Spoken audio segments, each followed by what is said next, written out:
સુરત અમરોલી વિસ્તારમાં ભટારના 62 વર્ષીય કાપડ વેપારીને હની ટ્રેપમાં ફસાવી ડુપ્લિકેટ પોલીસના નામે દમ મારી તોડ કરતી ટોળકીને પોલીસે ઝડપી પાડી હતી।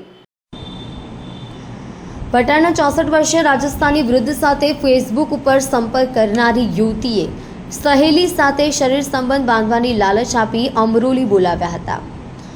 બાદમાં સહેલી સાથે મળી રૂમમાં લઈ જવાયા બાદ આયોજન મુજબ આવેલા બે મળતિયાઓએ પોતાની ક્રાઇમ બ્રાન્ચના માણસો તરીકેની ઓળખ આપી હતી।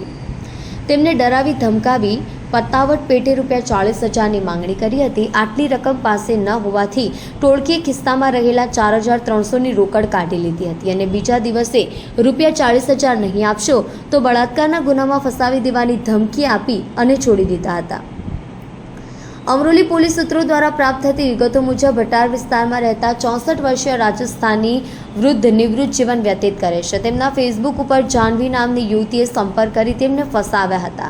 તેની સહેલી સાથે શરીર સંબંધ બાંધવાની લાલચ આપી તેમને ગતરોજ બપોરે અમરોલી ખાતે સંત અપાર્ટમેન્ટ ખાતે બોલાવ્યા હતા અને ફ્લેટનો દરવાજો અંદરથી બંધ કરી દીધો હતો। દરમિયાન આયોજન મુજબ જ થોડી વારમાં દરવાજો ખખડાવી આવેલા બે યુવકોએ પોતાની ઓળખ ક્રાઇમ બ્રાન્ચના માણસો તરીકે આપી હતી। વૃદ્ધને ડરાવી ધમકાવી કેસ નહીં કરવાનું કહી પતાવટ પેટે ₹40,000ની માંગણી કરવામાં આવી હતી।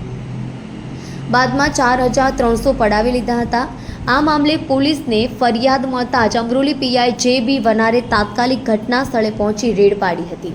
પોલીસે વેપારીને હની ટ્રેપમાં ફસાવી તોડ પાડનાર રાજુ નાથા ગુજરિયા, રાજેશ ઉર્ફે મોટો, રાજુ ભીખા કથરોડિયા, વિજય માણીલાલ માળી, તેજલ ઉર્ફે જાહ્નવી, કૃણાલ પ્રેમનાથ પટેલને ઋત્વિકા ગુજરિયાની ધરપકડ કરી હતી।